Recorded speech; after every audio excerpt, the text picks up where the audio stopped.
All right, welcome back to the C Files, folks. Thanks for joining me. Thank you for being here, and don't forget to like and subscribe. I'm not looking for anything other than just trying to get these readings and this message out to more people. Um, I don't monetize. I don't care anything about that. I just care about putting understanding of the scriptures onto YouTube so others can watch it and benefit from it. So that's only that I care about here.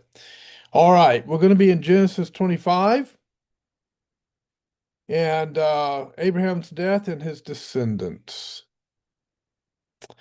So we'll read about that. Here we go. And then the birth of Esau and Jacob. And then at the end, we find out a little something about Jacob. We find out what kind of person Jacob is. Abraham took another wife. Now, this is after Sarai had passed away.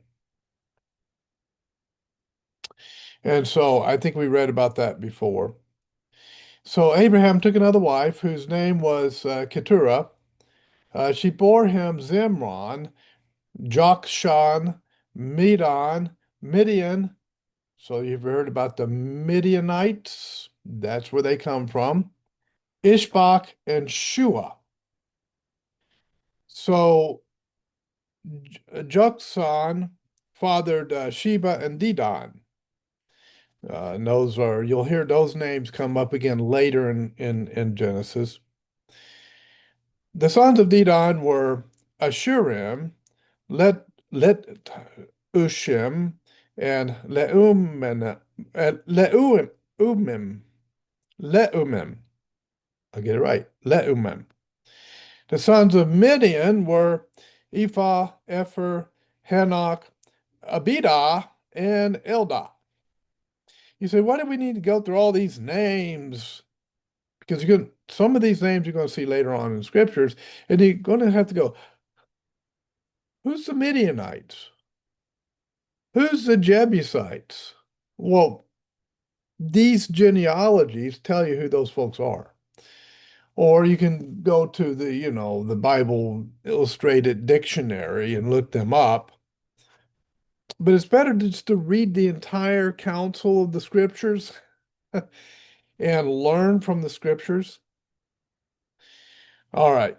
All these were the children of Keturah. Abraham gave all he had to Isaac, um, but to the sons of his concubines. Yeah, he had concubines too. Abraham gave gifts, and while he was still living, he sent them away from his son Isaac eastward to the east country. For some reason, back then,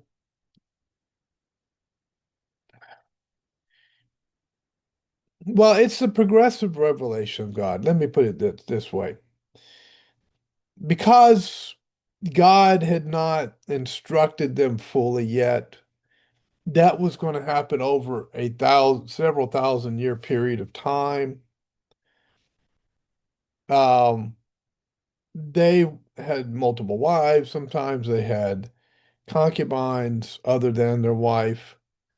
God never sanctioned these things, but God had grace toward them in their ignorance because cultural norms still affected them. And it was normal culturally to have multiple wives back then. And so let me read to you a little bit about Abraham's second wife, because I'm doing more of a study now than just reading straight through.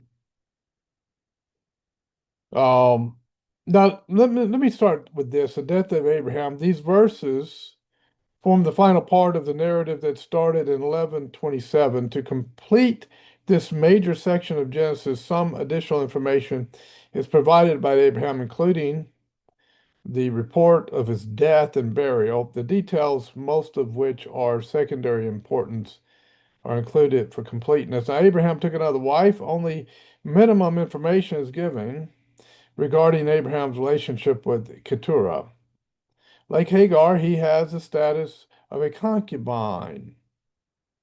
And that also talks about that in First Chronicles 132, Genesis 25, 5 through 6.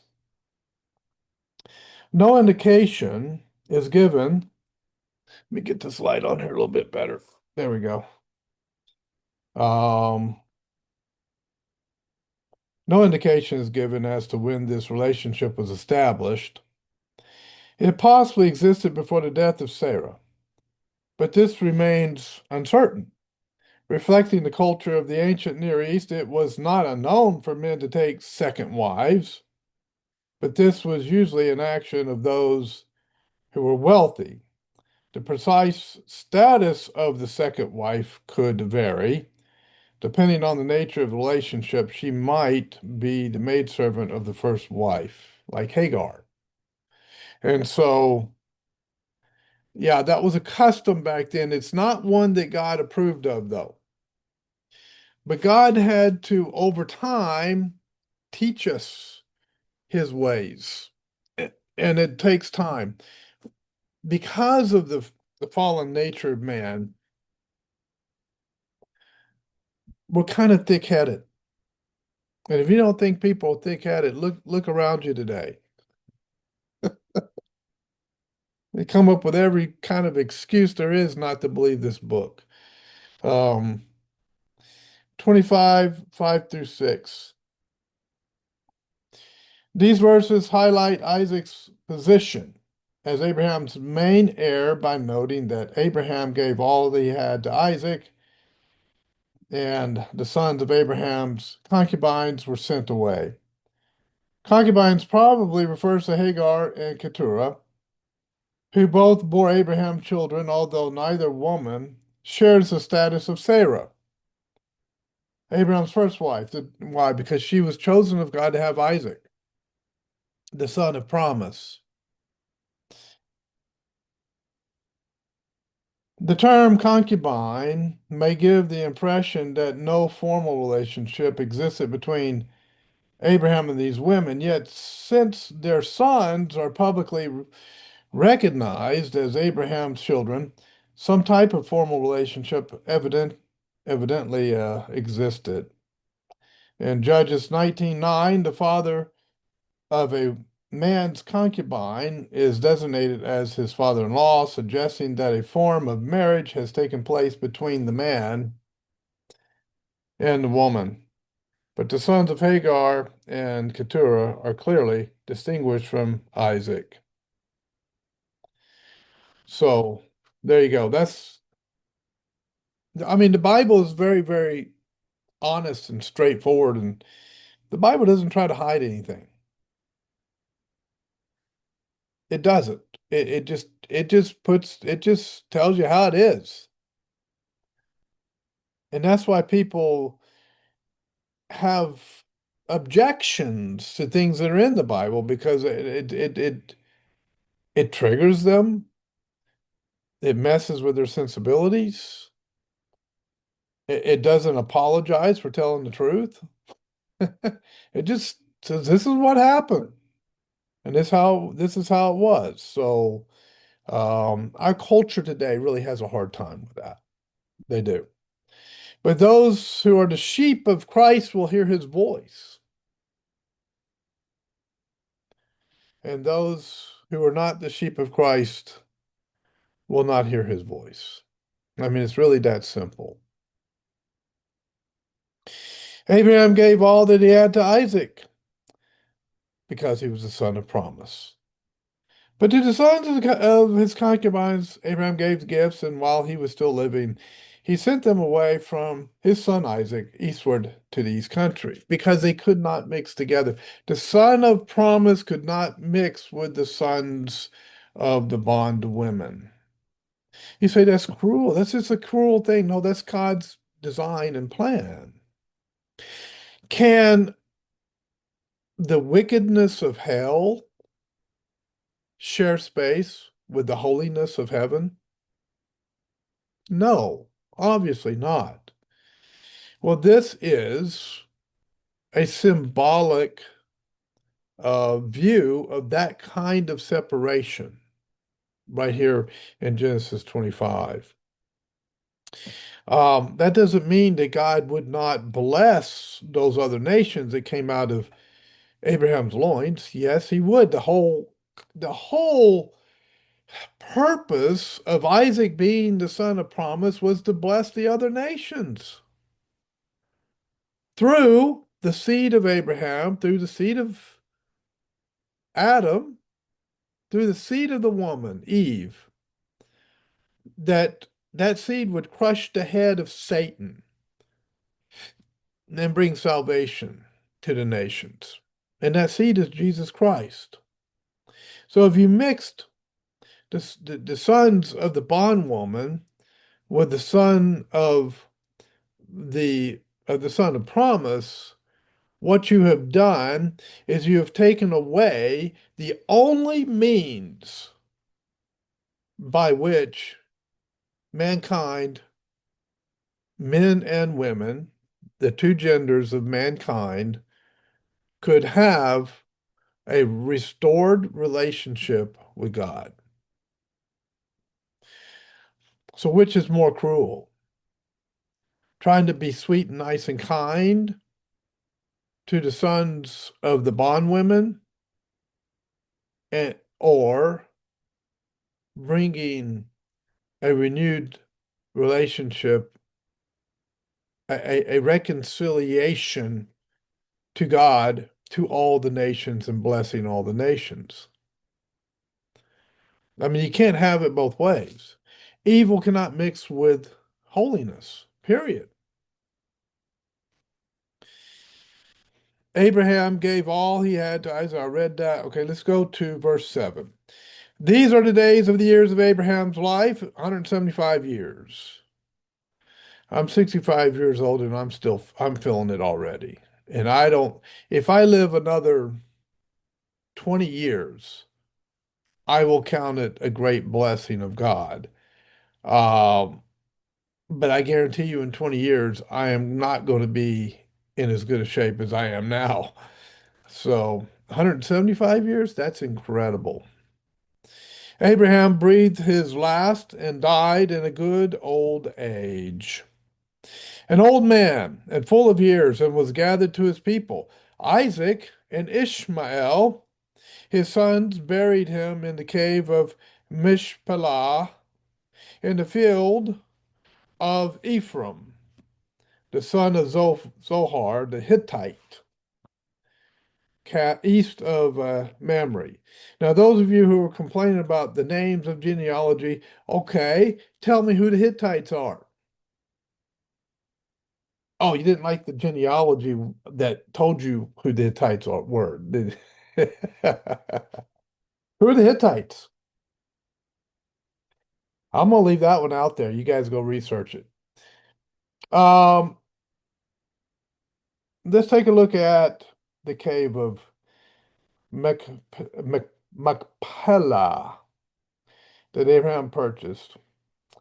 Um, that's out of chapter 23. He purchased that for his burial. For the account of how Abraham bought his burial site. That was out of chapter 23. All right. Now, where were we? Here we are. So I was just talking about the Hittites.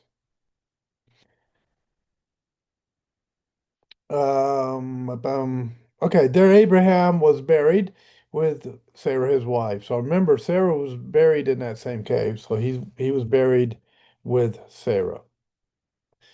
After the death of Abraham, God blessed Isaac, his son, and Isaac settled at Beer Lahai Roi. Okay, another Hebrew word or another name I am not able to pronounce, but starts out beer. I've run into that one a lot. If only they knew what it meant in English back then. Beer Lahai Roi. I guess. Okay. Anyway,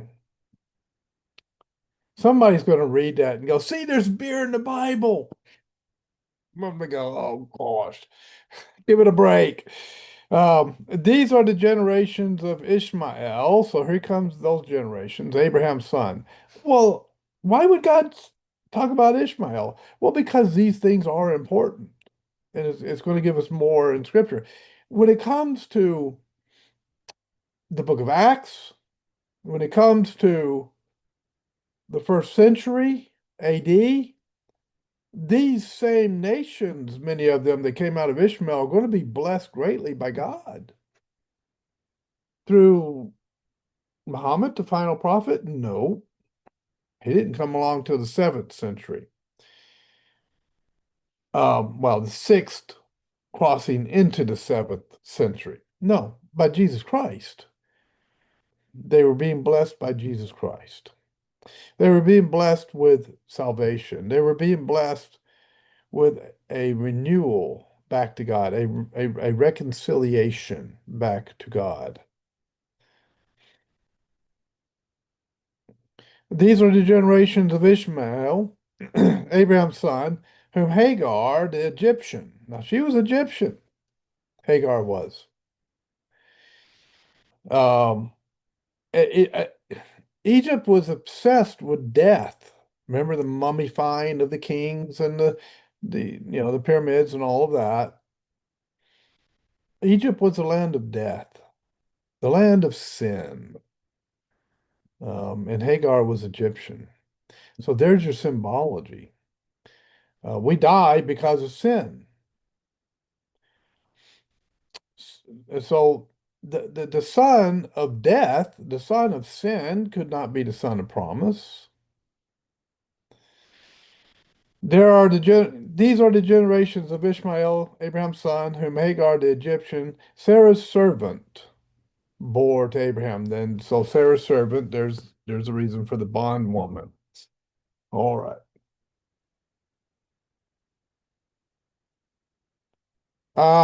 These are the names of the sons of Ishmael, named in the order of their birth. Now, before I read them, let me read to you a little bit about that, the genealogy of Ishmael. Before proceeding to recount in detail the events associated with Isaac's immediate family, a short section is devoted to the naming of 12 sons of Ishmael, who became chieftains of tribes in Arabia. This information confirms that God's promise in 1720 was fulfilled. Okay, what was God's promise in 1720? Well, that was this verse here. As for Ishmael, I have heard you. Remember when Hagar put him under the bush or whatever it was in the desert and wilderness? They didn't have anything to eat, and she went a distance from him because she didn't want to see him die. As for Ishmael, the angel shows up and says, don't worry, Hagar, we're going to take care of you. You're going to be taken care of. God has heard the cry of Ishmael. As for Ishmael, I have heard you. Behold, I have blessed him and will make him fruitful and multiply him greatly. He shall be, he shall father 12 princesses, and I will make him into a great nation, but I will cherish my covenant with Isaac, whom Sarah shall bear to you at this time next year. So God hasn't forgotten Ishmael. It's just that the promised seed that would save the nations would not come through Ishmael, it would come through Isaac. But Ishmael is important. So here are his 12 sons as prophesied. These are the names of the sons of Ishmael, named in the order of their birth. And God help me to pronounce these names. Nebaioth. Wow. Okay, let's try it again. Nebaioth, the firstborn of Ishmael. Firstborn is a big deal. Sometimes it is the first that comes out of the womb, sometimes it's not. And Kedar, Abdi, um, Adbil, Mibsham, Mishma, Duma, Masa, Hadad, Tima, Jetur, Naphish, and Kidama. So there's the 12 princesses of Ishmael. God spoke of them before they were born. These are the sons of Ishmael, and these are their names by their villages and by their encampments, 12 princesses according to their tribes. These are the years of the life of Ishmael, 137 years. I wouldn't hold a candle to these guys. Oh my goodness. I'm trying to stay in shape at 65, and it's really, really difficult. These guys would have been running circles around me at 85. These are the years of the life of Ishmael, 137 years. He breathed his last and died, and was gathered to his people. They settled from Havilah to Sur, which is opposite Egypt in the direction of Assyria. He settled over against all his kinsmen. So now we have the seed of promise, the birth of Esau and Jacob. These are the generations of Isaac. So here comes the next generations. So let's read a little bit about Isaac's descendants. A new heading, identified by the expression, these are the generations of, introduces the next main section of Genesis. While these chapters focus on the immediate family of Isaac, special attention is given to Jacob because the unique family line of Genesis is continued through him.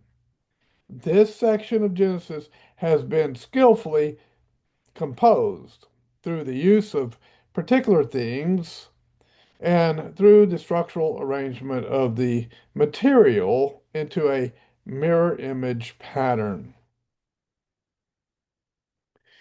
So we have the birth of Esau and Jacob. These are the generations of Isaac, Abraham's son. Abraham fathered Isaac, and Isaac was 40 years old when he took Rebekah. 40 years old. I got married at 23. And when I was young, that was still considered fairly old to get married, but not that old.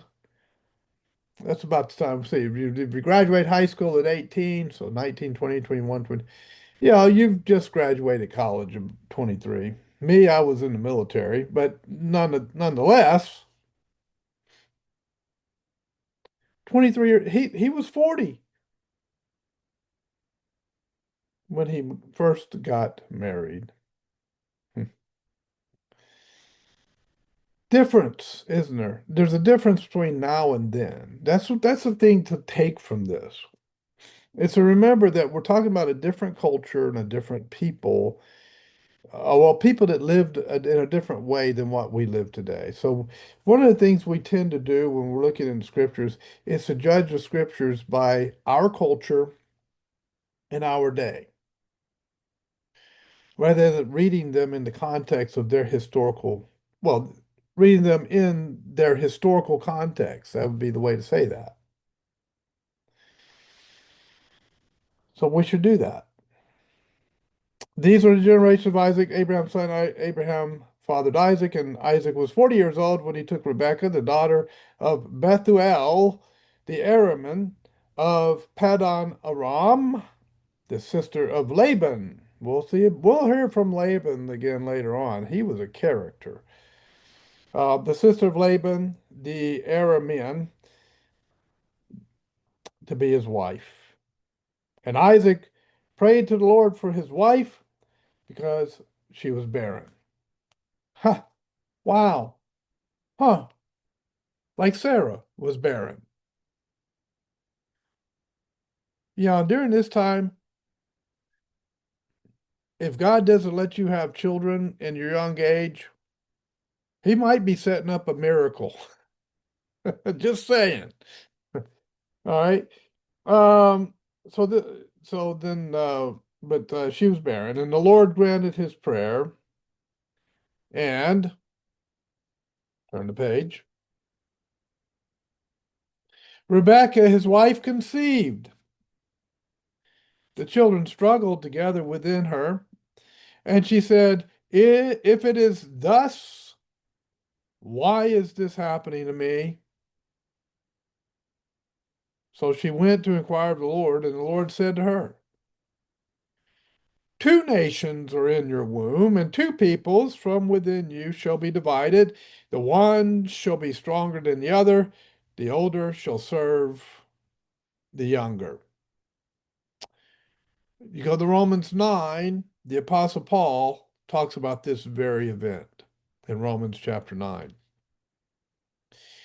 When her days to give birth were completed, behold, there were twins in her womb. The first came out red, all his body like a hairy cloak. So they called his name Esau, which means, I do believe, means red. Yeah, Esau means red. Afterward, his brother came out with his hand holding Esau's heel. The competition between the brothers has already begun, and they're not even fully out of the womb yet. Wow, the God set that one up. Um, anyway, afterward, his brother came out with his hand holding Esau's heel, so his name was called Jacob. Isaac was 60 years old when she bore them. 60! Ask me about being 60. Good night, these guys were stout. All right, anyway, let me read to you a little bit more about this. So, the birth of Esau and Jacob. This section plays an important role by introducing Isaac and Rebekah's twin sons, who become the central characters in chapters 25 through 36. Significantly, the account of their birth is prophetic in nature. It anticipates future developments in the story. The repeated use of the term Aramean and the designation of their dwelling place as Pada Aram, meaning plain of Aram, indicate that Abraham's family was considered to be Arameans. In Deuteronomy 26:5, a patriarch, more likely Jacob than Abraham, is described as a wandering Aramean. Like Sarah, Rebekah is also barren, but the Lord responds to Isaac's prayer and Rebekah conceives. And then we'll get to the competition. The observation that the children struggle together within her introduces one of the main themes of chapters 25 through 36. The relationship between the twin boys will be largely hostile. Conflict between brothers is a recurring motif in Genesis, beginning with Cain and Abel. It is a constant reminder of the negative impact of the fall on human existence, and God is not responsible for that fall. Human beings are. How could God allow all the suffering in the world? Well, He didn't start it, we did. How could we allow it? See, I think we get a lot of the questions wrong. And we do it mainly because, number one, our minds are twisted because of sin and iniquity. And number two, we never want to face the fact that we are to blame for a lot of our problems, not God. Um, we are we are the ultimate narcissistic idiots when it comes to that. All right, but let me continue reading on. So I'm trying to figure out where to pick up. I'll have to go back. The relationship between the twin boys will be largely hostile. Conflict between brothers is a recurring motif in Genesis, beginning with Cain and Abel. It is constant reminder of the negative impact of the fall of human of the fall on human existence. There it is. Yet the divine revelation that the older shall serve the younger prepares the reader to expect that Jacob will have a significant role to play in the development of the unique family line in Genesis. Normally, younger brothers were subservient to the firstborn male, who enjoy special privileges associated with the concept of primogeniture. On this reversal of human expectations, well, it's Romans 9, 7 through 13, if you want to look at that.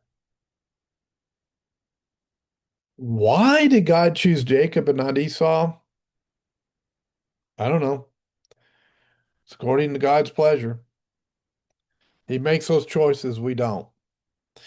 It's not because Jacob was so virtuous and Esau wasn't. Esau was a much nicer guy than Jacob was. Jacob was he was a swindler. He was a he was he's the guy that would call you up on the phone to scam you or send out the email scams or the text scams. That's Jacob. He's a scammer. Esau, he had his faults too, but there's no in the mind of the human beings, there's no rhyme or reason. That's why God chose one over the other. God has his reasons. God knows why. And that's where we just need to say, the Lord knows better than me.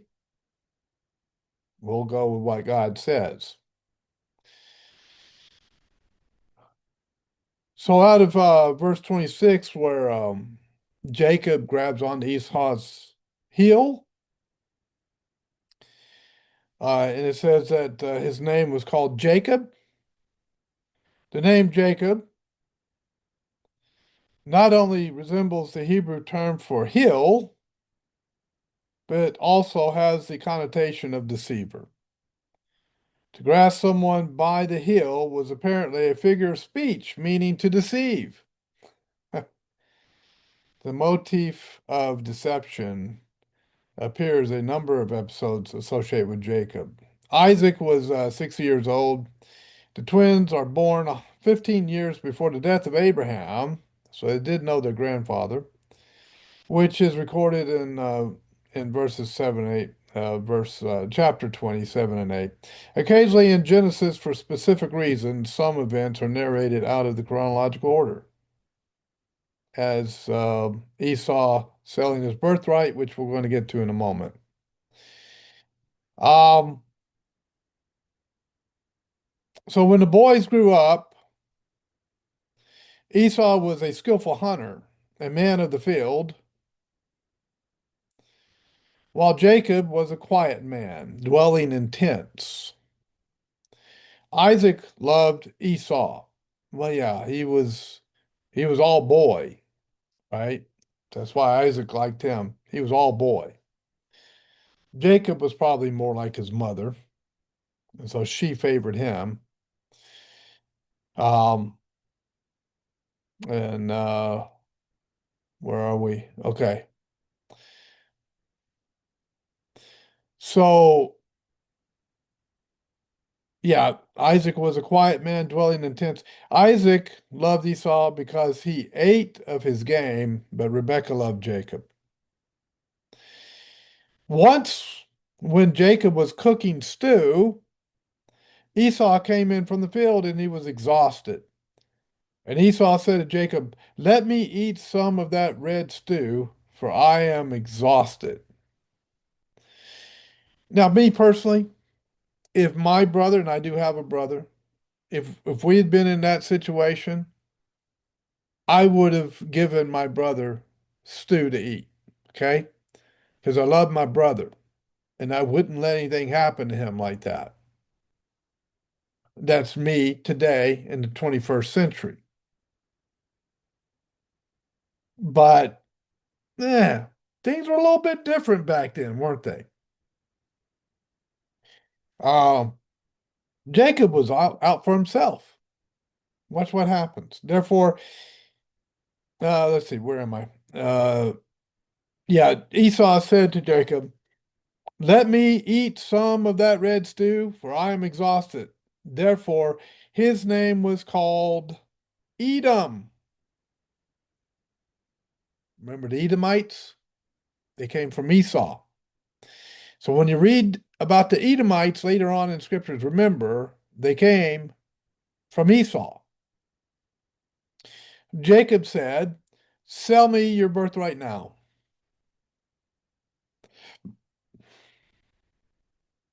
Just stew on that one for a moment.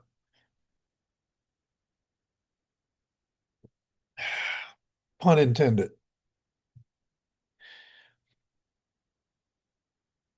Jacob saw an opportunity and he took it. Very cruel. Very cruel. Esau said, "I am about to die. Of what use is a birthright to me? I mean, if I die, my birthright is not going to help me. Give me the stew." Jacob said, "Swear to me now." Jacob wasn't going to let that just go sliding by. They lock that down. I want the contract signed and delivered before I give the product. This is Jacob.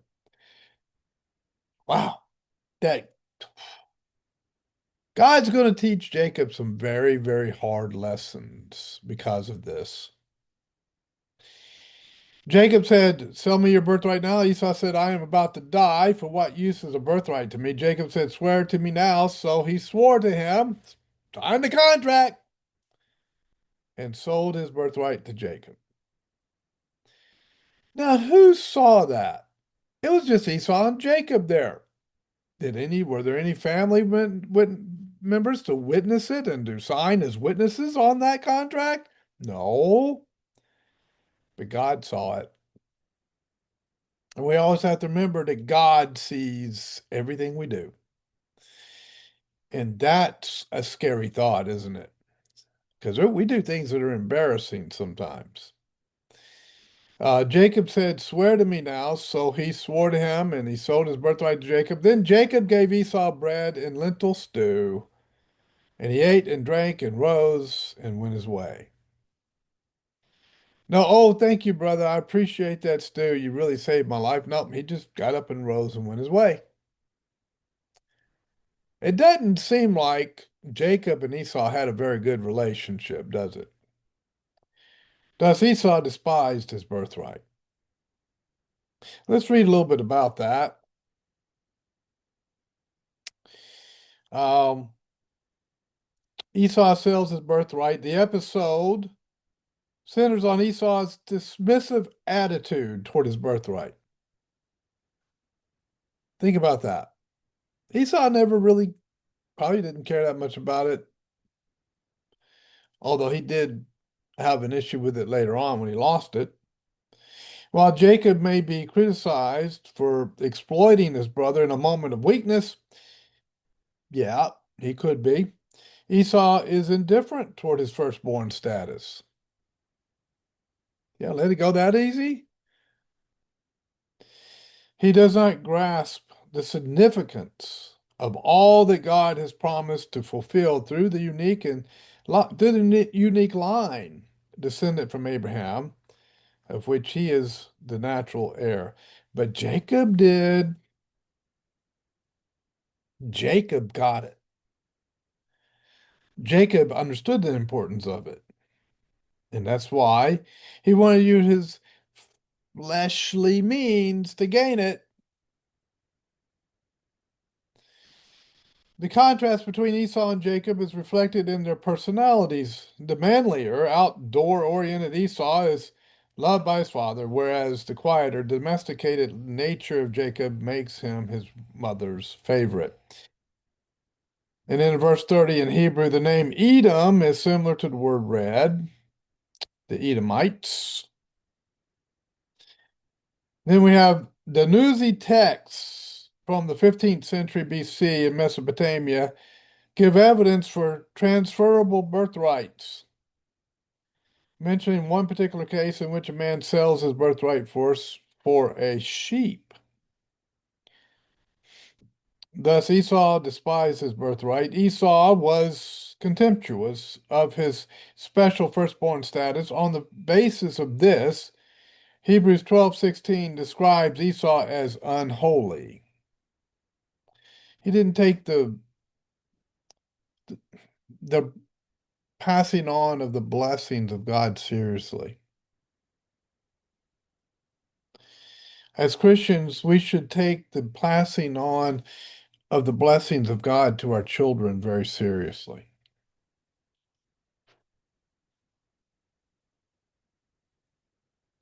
Esau did not appreciate that his birthright was linked to God's plan of redemption for the whole world. Yeah, no clue. No clue on that. Genesis chapter 25. We'll be in 26 next time. So thanks for watching. Good night. That took 41 minutes.